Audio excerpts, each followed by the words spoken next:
চাচি গো, আল্লাহর রাস্তায় আমার কিছু দেন গো চাচি। একটি হ্যাঁ দিলে 70 পয়সা পাবান। আখিরাতে নেকিয়ে ভরপুর হয়ে যাবে আপনার দেহ। না আপনার কবরের স্থান। আপনি আখিরাতে ঠিক থাকবেন, আখিরাতে আপনি ঠেকবেন না, নেকির পাল্লা আপনার ভারী হয়ে যাবে। আমরা যে সর্বশেষ যে কাজটা, এই কাজটাই আমরা শুধু লই। কেন লই? হ্যাঁ, সর্বনিকৃষ্ট কাজ হইলে ভিক্ষা, এর নিচে কোনো কাজ নাই। তাই আমরা কর্ম করা বাদ দিয়া শরীরের সুখের জন্য কেন ভিক্ষা করি?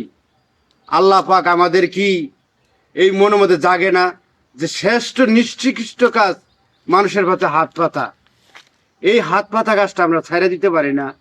আমরা যদি আগ থাকতে যদি এই কষ্টটা করি, তাহলে তো আল্লাহ আমাদের এই দিন দেখতে হয় না, পরের হাতে হাত পাততে হয় না। কিন্তু আমরা কি করি? যৌবনকালে দুঃখ কষ্ট না করে সুখ করি, বুড়া অবস্থায় হুক্কুর হুক্কুর করে কাশি। এই কাশার কারণে আজ আমাদের কপালে এই পরিণতি। কেন?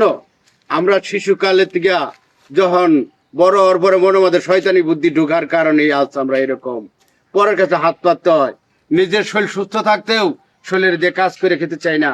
আল্লাহ দেন, আল্লাহ দেন কেন করি? হ্যাঁ, তুই কামাই করে আল্লাহর কাছে কো, আল্লাহ তুমি আমার শরীর সুস্থ, আমি নিজে কামাই করে খাবো।